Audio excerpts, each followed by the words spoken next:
নমস্কার and welcome back to say Bangla. আজকে আমি একটা অত্যন্ত গুরুত্বপূর্ণ এবং দুঃখজনক বিষয় নিয়ে কথা বলবো, যেটা হচ্ছে ভারতের ধর্মীয় স্থানে ভিড় নিয়ন্ত্রণ সমস্যা।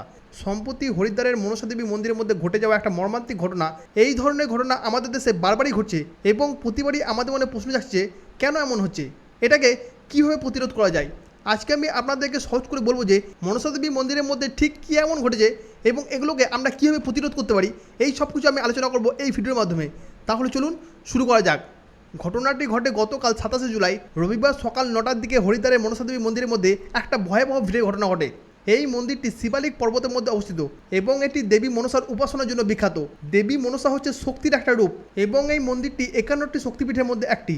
মন্দিরের মধ্যে যাওয়ার জন্য রয়েছে দুটি পথ, একটা হচ্ছে 1.5 কিলোমিটার লম্বা 786টি খাড়া এবং সরু সিঁড়ি এবং আরেকটি হচ্ছে রোপওয়ের মাধ্যমে। শ্রাবণ মাসে বিশেষ করে রবিবারে হাজার হাজার ভক্ত দর্শনের জন্য এখানে ভিড় করে। কিন্তু গতকালকে সকালে ঠিক অন্য কিছু ঘটে যায়।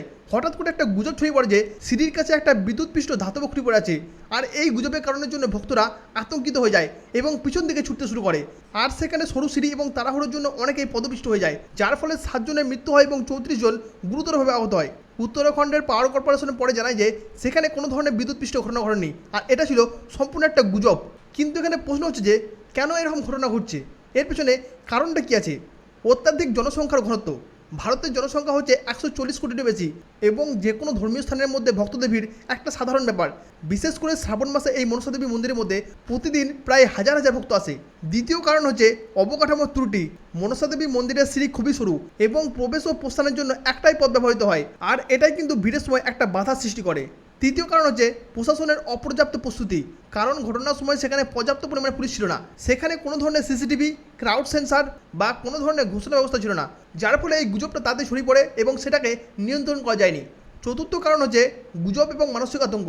দেখুন, যে কোনো ধরনের গুজব মানুষের মধ্যে দ্রুত ছড়ায়, আর সেটাই কিন্তু মনসা দেবী মন্দিরের মধ্যে ঘটেছে। এবং 5 নম্বর হচ্ছে অপর্যাপ্ত জরুরি পরিষেবা। দেখুন, দুর্ঘটনার পর দ্রুত চিকিৎসা বা উদ্ধারকারী দল সেখানে যদি পৌঁছাতে না পারে তাহলে ক্ষয়ক্ষতির পরিমাণ অনেকটাই বেড়ে যায়। ঠিক তেমনটাই এই মনসা দেবী মন্দিরের মধ্যে ঘটেছে। ভারতের মধ্যে ধর্মীয় স্থানে ভিড়ের ঘটনা নতুন নয়।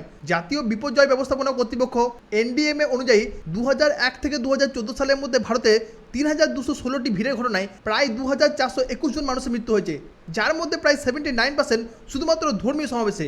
যেমন 2008 সালে হিমাচল প্রদেশের নৈনী দেবী মন্দিরের মধ্যে ল্যান্ডস্লাইডের কারণে 146 জন মানুষের মৃত্যু হয়েছে। দ্বিতীয়ত 2008 সালে যোধপুরের চামুন্ডা দেবী মন্দিরের মধ্যে সিঁড়ি ভেঙে 224 জন মানুষের মৃত্যু হয়েছে। 2011 সালে কেরালার সাবরিমালার মধ্যে 104 জন মানুষের মৃত্যু হয়েছে। 2013 সালে মধ্যপ্রদেশের রত্নাগিরি মন্দিরের মধ্যে 115 জন মানুষ মৃত্যু হয়েছে এবং সম্প্রতি 2024 সালে প্রয়াগরাজের মহাকুম্ভের মধ্যে ভিড়ের ঘটনায় বেশ কয়েকজন আহত হয়েছে। আর এই ঘটনাগুলো আমাদেরকে দেখায় যে ভারতের ধর্মীয় সমাবেশের মধ্যে ভিড় নিয়ন্ত্রণ একটা দীর্ঘস্থায়ী সমস্যা। মনসা দেবী মন্দিরের ঘটনায় প্রশাসনের বেশ কয়েকটি ত্রুটি ছিল। প্রথমত হচ্ছে অপর্যাপ্ত নিরাপত্তা। ঘটনাস্থলে পর্যাপ্ত পরিমাণে পুলিশ বা এনডিআরএফের কোনো ধরনের সদস্য ছিল না। দ্বিতীয়ত হচ্ছে নজরদারির অভাব। কোনো ধরনের সিসিটিভি বা ক্রাউড সেন্সিং ছিল না, যার দ্বারা ভিড়টাকে কন্ট্রোল করা যেত। তৃতীয়ত হচ্ছে ঘোষণা পদ্ধতির অভাব। ওই মন্দিরের মধ্যে কোনো ধরনের যদি লাউডস্পিকার ব্যবস্থা থাকতো তাহলে হয়তো এই গুজবটাকে অনেকটাকে নিয়ন্ত্রণ করা যেতে পারতো। 4 নম্বর হচ্ছে অবকাঠামোর দুর্বলতা। একটা সরু সিঁড়ির মধ্যে দিয়ে প্রবেশ এবং প্রস্থান করে একটা মারাত্মক ঝুঁকির সৃষ্টি করছে, আর এইসব কারণের জন্য সেখানে একটা বড় দুর্ঘটনার সৃষ্টি হয়েছে। কিন্তু এখন প্রশ্ন হচ্ছে যে এগুলোকে আমরা কীভাবে সমাধান করতে পারি। প্রথমত হচ্ছে প্রবেশ এবং প্রস্থান পথ। দেখুন, মন্দিরের মধ্যে প্রবেশ এবং প্রস্থান পথ দুটোকে কিন্তু আলাদা তৈরি করতে হবে, যার ফলে ভিড়টাকে অনেকটাই নিয়ন্ত্রণ আনা যাবে। দ্বিতীয়ত হচ্ছে ডিজিটাল টোকেন সিস্টেম। যেমন বর্তমানে মেট্রোর মধ্যে একটা নির্দিষ্ট সময়সীমার মধ্যে সেই মেট্রোর মধ্যে যাতায়াত করতে পারে, ঠিক তেমনভাবেই একটা নির্দিষ্ট সময়সীমার মধ্যে ভক্তদেরকে মন্দিরের মধ্যে প্রবেশ এবং প্রস্থানের অনুমতি দিতে হবে, যার দ্বারা কিন্তু এই ভিড়টাকে কন্ট্রোলে রাখা যেতে পারে। তৃতীয়ত হচ্ছে সিসিটিভি এবং সেন্সর। যদি এই মন্দিরের মধ্যে পর্যাপ্ত পরিমাণে সিসিটিভি এবং সেন্সর থাকতো তাহলে আমরা রিয়েল টাইম ভিড় নিয়ন্ত্রণ করতে পারতাম। তৃতীয়ত হচ্ছে ঘোষণা ব্যবস্থা। যদি সেখানে লাউডস্পিকারের ব্যবস্থা থাকতো তাহলে এই গুজবটাকে সহজে আমরা কন্ট্রোল করতে পারতাম। 5 নম্বর হচ্ছে পুলিশ এবং জরুরি দল। উৎসবের সময় পর্যাপ্ত পরিমাণে নিরাপত্তা এবং মেডিকেল টিমের অভাব ছিল। ভারতের জনসংখ্যা দিনের পর দিন বেড়ে যাচ্ছে। ভারতের যদি আমি জনঘনত্ব দেখি, ভারতের জনসংখ্যার ঘনত্ব প্রতি বর্গ কিলোমিটারে 2021 সালের ডাটা অনুসারে 473 জন, যার ফলে এত মানুষের জন্য ভিড়ের সৃষ্টি হচ্ছে, যার ফলে বিপদের ঝুঁকি আরও বাড়ছে। এখন দেখা যাচ্ছে যে বিশেষ করে ধর্মীয় সমাবেশের মধ্যে সংক্রামক রোগ ছড়ানোর ঝুঁকি থাকছে। 2019 সালে কুম্ভমেলার মধ্যে 95% রোগ ছিল সংক্রামক, যেমন শ্বাসকষ্ট এবং জ্বর। যদিও আমরা পরবর্তীকালে জানতে পারি সেটা করোনা ছিল, তবে বিভিন্ন ধরনের আরও সংক্রামক রোগ এরকম ধরনের ভিড়ের মধ্যে আরও বেশি ছড়িয়ে যায়, যার ফলে আমাদেরকে লক্ষ্য রাখতে হবে যে আমাদেরকে ভিড় জায়গা থেকে এড়িয়ে চলতে হবে। তৃতীয়ত হচ্ছে অপরিকল্পিত সমাবেশ। ভারতের মধ্যে অনেক ধর্মীয় ইভেন্ট কোনো ধরনের অনুমতি ছাড়াই হয়, যেমন 2022 সালে অমৃতসরের মধ্যে রাবণ দহনের ঘটনায় 60 জন মানুষের মৃত্যু হয়েছিল।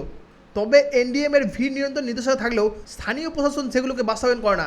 তবে মনসা দেবী মন্দিরের ঘটনায় উত্তরাখণ্ডের মুখ্যমন্ত্রী পুষ্কর সিং ধামি উচ্চস্তরের তদন্তের নির্দেশ দিয়েছে এবং মৃতদের পরিবারকে 2 লক্ষ টাকা এবং আহতদের 50 লক্ষ টাকার ক্ষতিপূরণ ঘোষণা করেছে।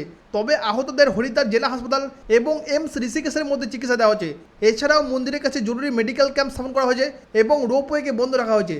ভারতের রাষ্ট্রপতি দ্রৌপদী মুর্মু এবং প্রধানমন্ত্রী নরেন্দ্র মোদী শোক প্রকাশ করেছে। তবে এই পদক্ষেপগুলো প্রতিক্রিয়াশীল। যদি আমরা এই জায়গার মধ্যে প্রতিরোধমূলক ব্যবস্থা করে রাখতে পারতাম এবং কোনো ধরনের সমস্যা না ঘটতো, তাহলে হয়তো এই ঘটনা থেকে আমরা এড়িয়ে যেতে পারতাম। এই ঘটনা আমাদেরকে শেখায় যে ধর্মীয় স্থানগুলো শুধুমাত্র ভক্তি জায়গা নয়, গণ অবকাঠামো হিসেবে বিবেচনা করতে হবে। ভারতে প্রতি বছর প্রায় 20 লক্ষের বেশি মানুষ প্রায় লাখ লাখ ধর্মীয় অনুষ্ঠানের মধ্যে অংশগ্রহণ করে। তাই এখন থেকে যে কোনো ধরনের ধর্মীয় সমস্যার ক্ষেত্রে ক্যারিং ক্যাপাসিটি মূল্যায়ন অর্থাৎ যে জায়গার মধ্যে অনুষ্ঠানটি হচ্ছে সেই জায়গার ধারণ ক্ষমতা অনুসারে ভক্তদেরকে প্রবেশের অনুমতি দেওয়া হোক। দ্বিতীয়ত হচ্ছে ভিড় নিয়ন্ত্রণ করার জন্য একটা স্থানীয় সংগঠন সৃষ্টি করতে হবে এবং চওড়া রাস্তা, জরুরি পরিষেবা এবং ফায়ার ব্রিগেডকে সেখানে মোতায়েন করে রাখতে হবে। এছাড়াও কোনো ধরনের গুজব এবং আতঙ্কে কান দেওয়া যাবে না। বন্ধুরা, এই মনসা দেবী মন্দিরের ঘটনা আমাদের জননিরাপত্তার গুরুত্বকে মনে করিয়ে দেয়। প্রশাসন, মন্দির কর্তৃপক্ষ এবং আমাদের সবাইকে সম্মিলিত হয়ে প্রচেষ্টা করা দরকার। এখানে আমি আপনাদের কাছে জানতে চাইব যে কীভাবে আমরা এই সমস্যাকে সমাধান করতে পারি। আপনার মতামত অবশ্যই কমেন্টে লিখতে ভুলবেন না।